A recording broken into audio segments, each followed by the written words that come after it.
Nah, malam ini aku akan ngebahas satu kisah yang gak kalah epik, Wak, yaitu tentang perjalanan hidup seorang anak dukun. Nah, jadi ayah dari Wawa aku ini dulunya dukun terkenal, Wak. Saking saktinya nih ya, sampai-sampai banyak sekali pejabat daerah hingga adalah pejabat yang tinggi kali lah itu pokoknya jadi kliennya. Nah, tapi menariknya, Wak, ayahnya Wawa ini nggak mau Wawa itu ngikutin jejak beliau jadi dukun gitu, ha. Dan pastinya banyak kali cobaan-cobaan yang dialamin Wawa ini pada saat dia memilih untuk tidak mengikuti profesi ayahnya dulu. Penasaran kalian kan gimana kisahnya? Nah, kita langsung masuk aja ke ceritanya ya. Check it out.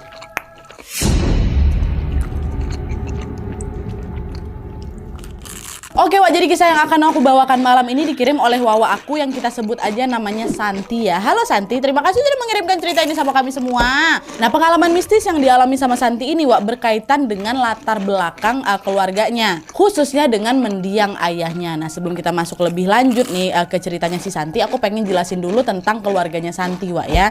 Jadi, Wak, si Santi ini adalah anak keempat dari 7 bersaudara. Nah, mereka sekeluarga ini tinggal di kota B, ya. Ayahnya Santi ini bernama, kita sebut aja lah Bapak Sukadi, dan merupakan seorang dukun yang sangat terkenal pada masanya, Wak.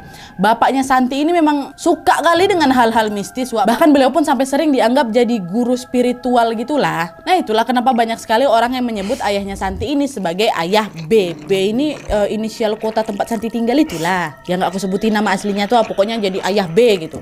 Nah, Pak Sukadi atau ayah B ini, Wak, dikenal sakti mandraguna. Kliennya banyak kali. Bahkan kata Santi nih, Wak, ya, pejabat daerah sampai kepala tertinggi daerah yang terdahulu gitulah, banyak kali yang pakai jasanya beliau. Bayangin, Wak, mungkin kalian juga heran kok bisa bapaknya Santi ini jadi dukun sesakti itu. Nah, dia sampai dipercaya sama pejabat-pejabat mah.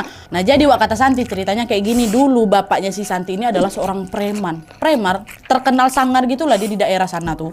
Sekujur tubuh beliau tuh dipenuhi tato, sampai-sampai orang-orang yang jadi takut lah kalau misalnya pas-pasan sama mamanya Santi sama bapaknya Santi di jalan kan. Nah, singkat cerita, waktu itu lagi marak lah Petrus, tau kalian kan, pembunuhan misterius yang habis-habisin preman-preman tuh.